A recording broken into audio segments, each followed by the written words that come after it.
Selama 5 hari penuh, Batu Licin Festival 2025 hadir di John Lim Pantai Festival. Festival ini dikemas dengan kolaborasi mulai dari musisi tanah air, budaya hingga pemberdayaan ekonomi. Ratusan pelaku usaha kecil menengah bergerak.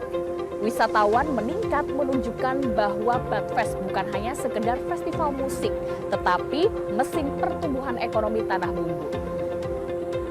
Lalu seperti apa konsep dan tema Badfest tahun ini dan bagaimana Badfest dapat menggerakkan ekonomi masyarakat?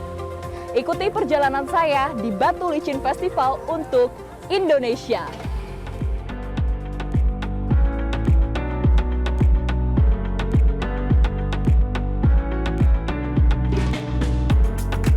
Batu Licin Festival 2025 menjadi ruang pertemuan berbagai aktivitas masyarakat.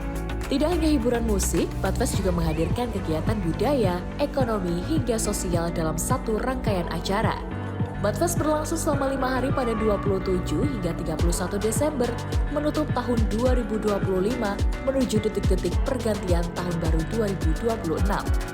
Sepanjang festival, berbagai kegiatan digelar, mulai dari hiburan rakyat, bazar UMKM, talk show, hingga kegiatan sosial yang melibatkan masyarakat secara langsung, seperti Jalan Sehat Bersama Masyarakat yang diikuti ribuan peserta dengan berbagai door prize menarik, termasuk hadiah utama 200 paket perjalanan umroh. Kegiatan ini tidak hanya menjadi ajang kebersamaan, tetapi juga bentuk kehadiran Badfest dalam aktivitas sosial masyarakat. Di sisi lain, Badfest 2025 juga melibatkan ratusan pelaku UMKM dan PKL yang diberi fasilitas berjualan secara gratis. Kehadiran UMKM ini menggerakkan perputaran ekonomi seiring ramainya pengunjung dari dalam maupun luar daerah. Nah pemirsa, saat ini saya sudah bersama dengan eksekutif produser Badfest 2025, ada Mbak Liana dan juga Festival Director Mbak Alinka. Halo semuanya, terima kasih atas waktunya ya Mbak Liana, Mbak Alinka. Jadi Badfest 2025 ini kan sudah penyelenggaraan yang keempat kalinya. Konsep dan juga tema yang diangkat di tahun ini apa sih Mbak Alinka?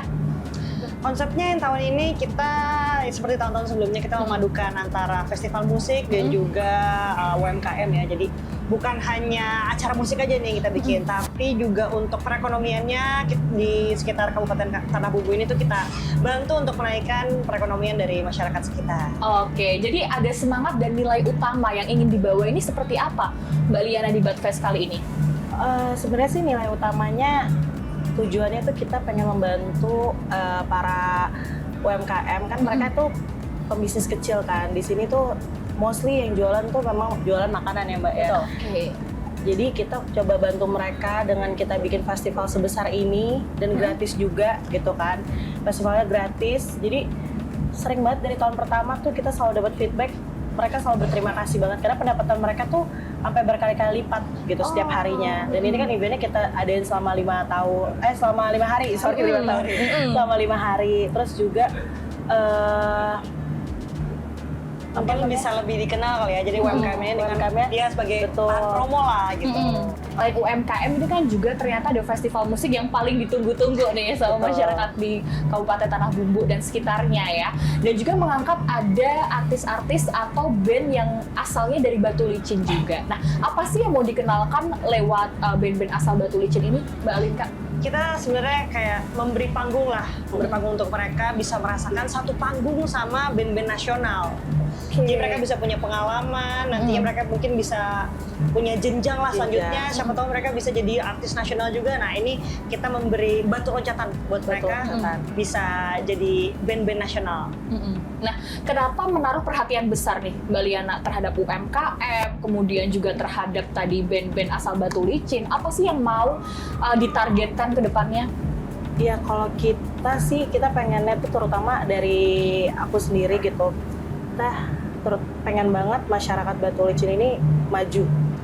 Wilayahnya juga maju gitu ke depannya.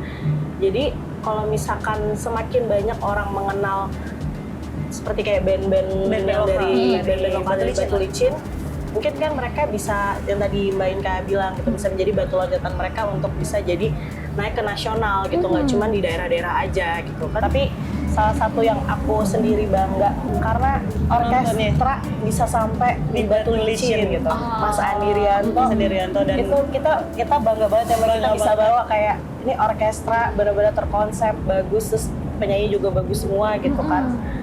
Bisa sampai nih di Batu Licin gitu. Itu kita bangga banget sih. Ya. Kedepannya sih yang pasti kita selalu ada apa ya? Pembaruan pastinya, yang pastinya selalu ada surprise.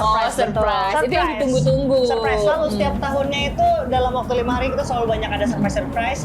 Dalam 5 hari aja kita punya surprise, apalagi Kita untuk aja ulang tahun. surprise. Kita juga jujur kita juga Ikut surprise. kaget ya.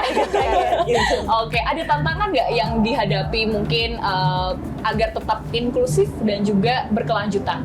Tantangannya mungkin untuk tempat sendiri ya dan cuaca, karena kita selalu di akhir tahun, faktor cuaca ya hujan, dan kita juga di pinggir pantai, jadi angin cukup kencang, jadi untuk faktor panggung nih sebenarnya agak deg-degan juga, tapi lah itu yang bikin kita jadi tambah semangat ya. Apalagi nih harus kita bisa explore dari panggungnya, dari tempatnya untuk bisa lebih baik lagi, jadi pengunjung juga bisa semakin nyaman datang ke Budfest. Oke, nah saya sempat jalan-jalan juga nih Mbak Liana, melihat UMKM yang banyak banget ya kuliner, kemudian juga ada kebudayaan. Ada nggak sih rekomendasi mungkin makanan yang harus saya coba nih jauh-jauh dari Jakarta? Kabupaten Tanah Bumbu. Makanan khasnya itu masak habang namanya. Ini masak habang tuh semua lauk tuh pakai bumbu itu. Kayak apa ya Mbak? Ada macam kayak kita di sini ada hintalu tuh telur, ada ayam, ada pakai dendeng juga daging. Kalau di Padang kan ada bumbu rendang. Kalau di ini itu tuh kayak bumbunya masak habang. Masak abang warnanya merah gitu. Kayak cabai dikeringin terus dimasak. Tapi dia nggak pedas. Tapi nggak pedas, manis rasanya, cenderung manis lah. Mungkin terakhir dari Mbak Liana, aku pengen tahu nih apa sih membedakan dari perayaan Budfest di tahun ini? Karena kan kalau kita lihat Budfest di tahun-tahun sebelumnya ini sangat meriah, apalagi di tahun baru. Mungkin yang membedakan di tahun ini itu pertama kita di tahun ini nggak ada fireworks di pas perayaan tahun barunya, pergantian tahun baru. Karena kan kita menghargai dan berbelasungkawa juga yang sama teman-teman kita yang lagi kena bencana di berbagai Terus, kota di Indonesia. Sekarang juga dari beberapa hari terakhir ini kan ngelihat di beberapa berita juga daerah-daerah Kalsel tuh banyak juga yang terdampak sama banjir. Jadi kita menghormati mereka juga sih. Gitu. Oke, jadi selain memeriahkan besok pergantian tahun baru, tapi kita juga tetap pray for Sumatera ya. Ternyata Budfest 2025 tidak ada fireworks. Bu, terima kasih banyak Mbak Liana, Mbak Alinka. Semoga sukses selalu. Ditunggu surprise-nya di Budfest 2026 ya. Jadi lihat-lihat Kita lihat aja. Oke. Kita juga surprise ya. Oke, ditunggu kabar baiknya. Makasih banyak Terima Mbak kasih. Liana, Terima kasih Mbak Alinka.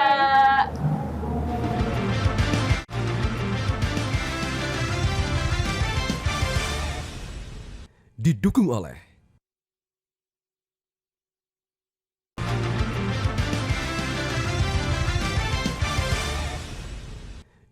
oleh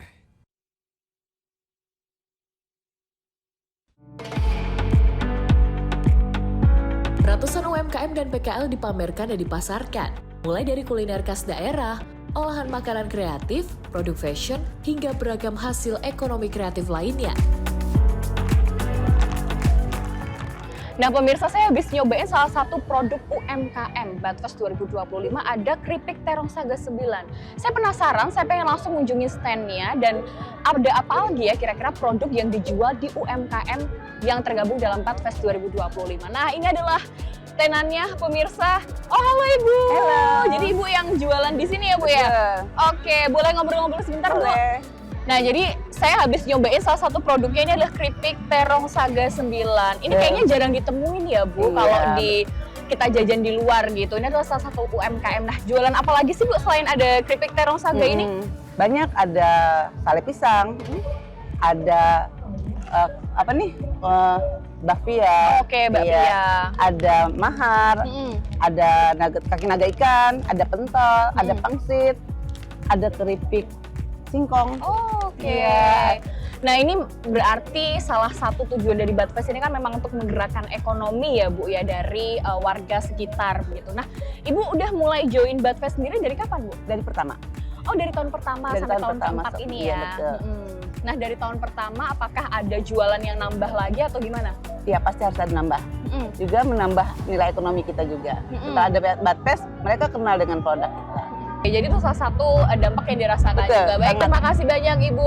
Ini adalah tadi ya, saya jadi pengen nyoba yang pisang Sale rimpi ya Bu ya. Nah ini pemirsa saya mau nyoba ini, tapi setelah itu saya akan coba lagi untuk menjajaki tenan-tenan yang di sini. Salah satunya adalah stand yang menjual kebudayaan dari Tanah Bumbu Kalimantan Selatan. Dibuka ya Bu ya? Kita buka. Selain deretan tenan kuliner, salah satu yang menarik perhatian saya adalah pakaian adat Dayak yang ditampilkan dalam parade kostum. Beragam motif dan aksesoris tradisional menjadi simbol kekayaan budaya sekaligus daya tarik bagi pengunjung. Nah pemirsa, ternyata selain kuliner yang bisa dicicipi di Badfest, ada juga nih Galeri Bawi Lamus yang menampilkan baju adat dari Kalimantan. Ada baju Dayak. Coba kita ajak ngobrol ya. Halo Ibu, permisi. Oh iya, mari. Wah ini cantik-cantik banget. Baju juga yang dipakai sama Ibu sangat cantik ya baju Dayaknya ya. Ya, memang inilah khas kita punya orang Dayak. Jadi baju ini tidak pakai sendiri, buat dijual juga bisa kayak gitu. Buat acara-acara nari, ada acara karnaval atau acara apa. Nah, kami dari Bawi Lamus siap memproduksikan untuk mereka dan menyewakan mereka. Saya boleh coba nggak Bu? Boleh. Oke. silakan. Nah pemirsa nih saya udah pakai salah satu baju adat dari Kalimantan, baju Dayak. Ibu Maria, Ya. terima kasih. Jadi boleh diceritakan sejak kapan sih Bu Galeri Bawi Lamus ini join di Badfest? Mulai dari tahun 2020. Jadi 2022 kemarin tampil sampai tahun 2025 ini. Nah kemarin opening ini juga saya lihat banyak banget yang pakai baju adat seperti ini juga ya Bu ya? Iya, semua itu ngambil dari Bawi Lamus. Karena kita yang produksiin untuk mereka, yang nari-nari seperti karnaval-karnaval gitu. Terima kasih Bu Maria nih, berarti boleh saya bawa pulang ke Jakarta ya? Boleh dong. Nah, Oke. ini ada Oke. mandaunya. Oh ini mandau namanya? Iya, kalau mandau ini senjata kita orang Dayak adalah mandau. Makasih Bu, terima kasih untuk memperkenalkan budaya Dayaknya ya. Semoga sukses selalu dan makin dikenal oleh masyarakat. Suksesi Badfest 2025 juga ditopang oleh masyarakat asal Batu Licin, Kalimantan Selatan. Salah satunya vendor sound system asal Batu Licin yang turut mengawal kualitas pertunjukan selama 5 hari festival. Nah pemirsa, saat ini saya sudah bersama dengan salah satu vendor Badfest 2025. Ada Mas Ampu dari vendor sound system. Mas Ampu, apa kabar? Baik, luar biasa. Mas Ampu, jadi Badfest ini bisa terlihat meriah karena ada sound systemnya ini timnya Mas Ampu ya. Bisa diceritain Mas sebenarnya itu kondisi awal dari vendor sound system punya Mas Ampu sendiri nih seperti apa? Ya kondisinya ya paling kita waktu itu ya habis pandemi kita luar biasa ya apa dampaknya luar biasa bagi industri kami waktu itu.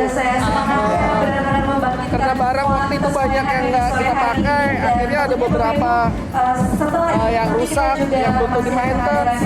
Tiba-tiba pada tahun 2002 akhir kita dihubungin oleh pihak Badfest untuk diajak diikutan di festival ini. Awalnya kita ini berani nggak sih mau ngambil apa enggak gitu kan? Mau berani apa enggak?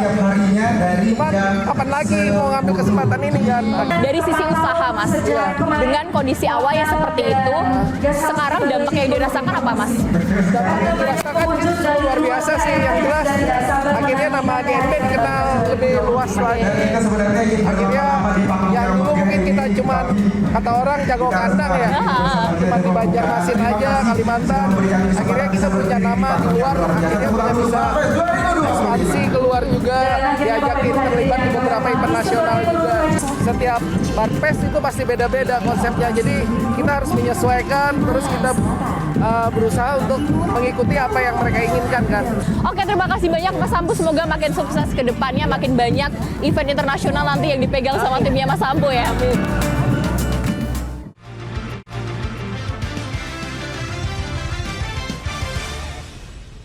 Didukung oleh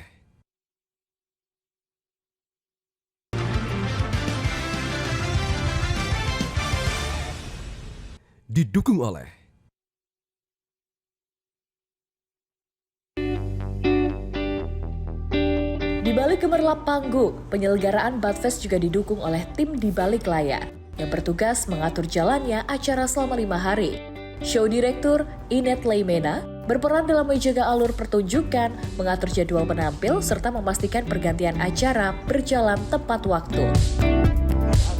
Nah pemirsa, di panggung yang megah ini kita akan coba langsung bertanya dengan salah satu orang yang ikut serta dalam membangun panggung megah di Badfest 2025.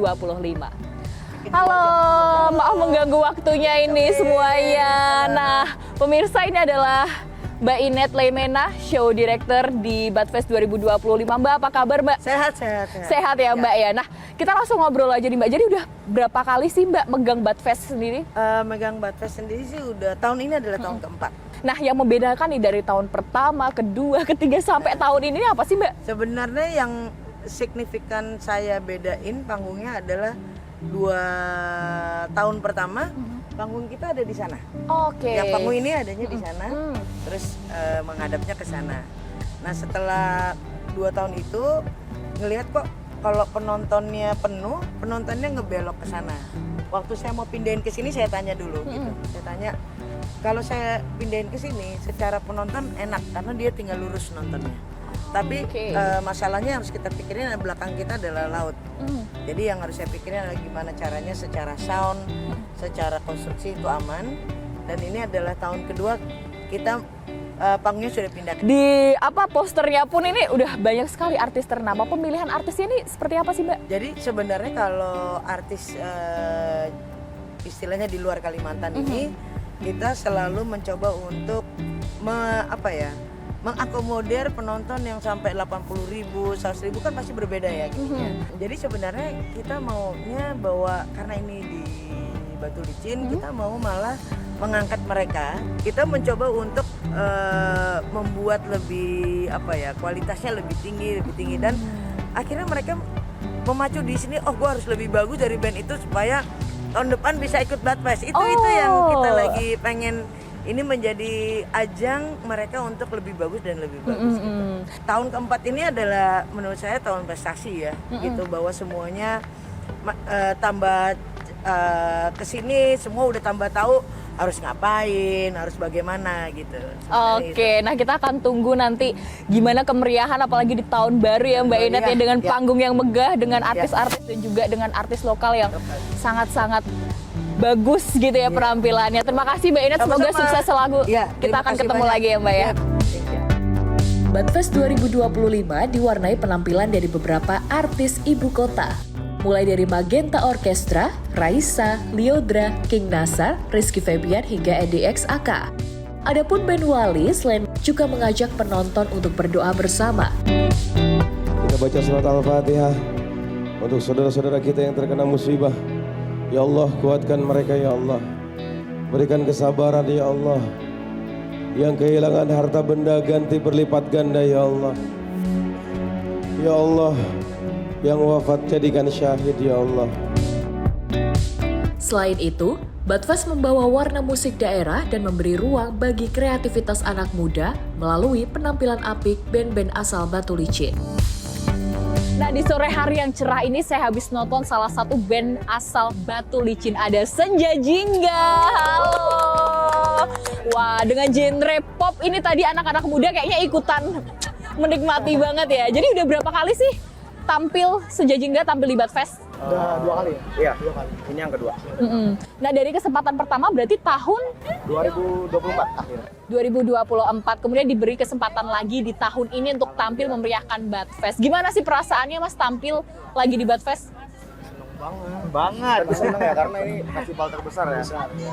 Di Kalimantan mungkin. Nah, dengan apa sih yang dirasakan gitu? Mungkin dari exposure yang didapatkan melalui panggung megah Badfest sendiri. Oh ya. Jadi maksudnya dari tahun kemarin ya? Iya. Dari tahun kemarin itu kan kita baru rilis mini album ya. Masih banyak yang belum tahu lagu-lagu kita dan sekarang udah mulai singelong semua di lagu-lagu kita. Oke. Nah, buat harapan kedepannya nih Mas, karena kan Badfest ini menjadi panggung megah ya di Kalimantan sendiri ya gitu. Harapannya buat kedepannya mungkin dari band-band dari asal Batu Licin sendiri seperti apa? harapannya sih makin banyak band-band Batu Licin yang berkarya dan main di sini ya. Sama juga boleh dong kita ngerasain manggung di panggung utama. Berarti Berapa tahun lagi ya? next-nya targetnya Iya, panggung iya. utama ya. Semoga. Kayak album kita ya, semoga. Oke, nah tapi dari sejauh ini nih tampil di Badfest gitu, tapi antusias dari masyarakat asli Batu Licin ataupun dari luar sekitarnya tuh gimana sih Mas? Wah, rame banget. Kita ngeposting, misalnya kita main di Badfest kan, itu udah view-nya aja 100.000 gitu-gitu. Iya. Oke. Padahal yang ngepost kita sendiri gitu. Oke. Nah mungkin terakhir nih buat kedepannya, berarti targetnya dari band-band buat asal dari Batu Licin tuh seperti apa sih di panggung khususnya di nasional? Sweet dulu aja deh kalau kayak gitu. Buat targetnya ke depan. Semoga kita bisa manggung di Jakarta mungkin. Festival yang besar juga. Oke, siap. Makasih banyak ya teman-teman Sejajingga, lagunya keren-keren banget. Semoga nanti kita ketemu di panggung Jakarta. Amin. Koordinasi antar tim ini menjadi kunci agar rangkaian festival dapat berjalan teratur dan sesuai dengan rencana. Nah pemirsa, saat ini saya akan mengajak untuk mengobrol salah satu lagi band yang nampil di Badfest 2025. Ada Primitif, halo semuanya. Nah ini ada Mas Ricci, vokalisnya. Mas jadi udah berapa kali sih manggung di Badfest? Dari sejak 2022. Jadi kami selalu alhamdulillah diberi kesempatan untuk bisa manggung di Badfest dengan penonton yang puluhan ribu gitu. Kayaknya sebuah kesempatan yang sangat luar biasa bagi kami untuk bisa manggung di Badfest 2025 dari 2022, 23, 24, 25. Oke. Ada tantangan tersendiri nggak Mas Ricci waktu membawakan di panggung Badfest ini? Tantangannya adalah kami memadukan alat musik tradisional di Kalsel namanya panting. Itu kami padukan panting ke musik punk rock. Si punk rock sendiri itu sudah merupakan musik yang upbeat ya, yang biasanya orang konotasinya pasti akan agak negatif atau bagaimana gitu. Terus kami tantangannya adalah bagaimana caranya kami memperkenalkan alat musik panting ini ke ranah yang belum pernah sebelumnya. Biasanya panting itu dipakai untuk tradisi atau mungkin dia kolaborasi dengan musik-musik populer gitu. Nah ini kami bawa panting ini ke ranah yang belum pernah sebelumnya dipadukan dengan musik punk rock. Nah ini rasanya kayaknya pertama sih ada musik punk rock dengan menggunakan panting gitu.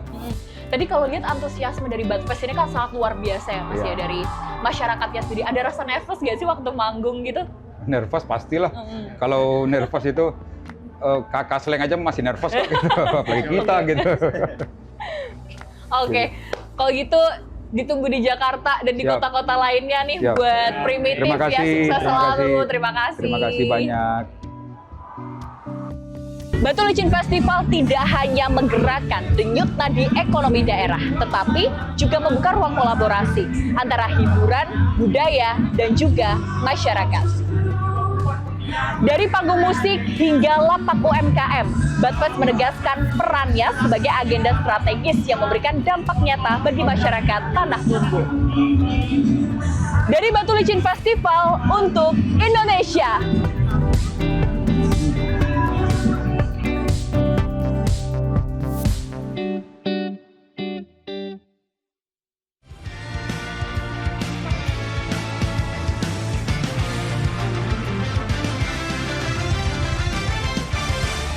Jelajahi cara baru mendapatkan informasi. Download Metro TV Extend sekarang.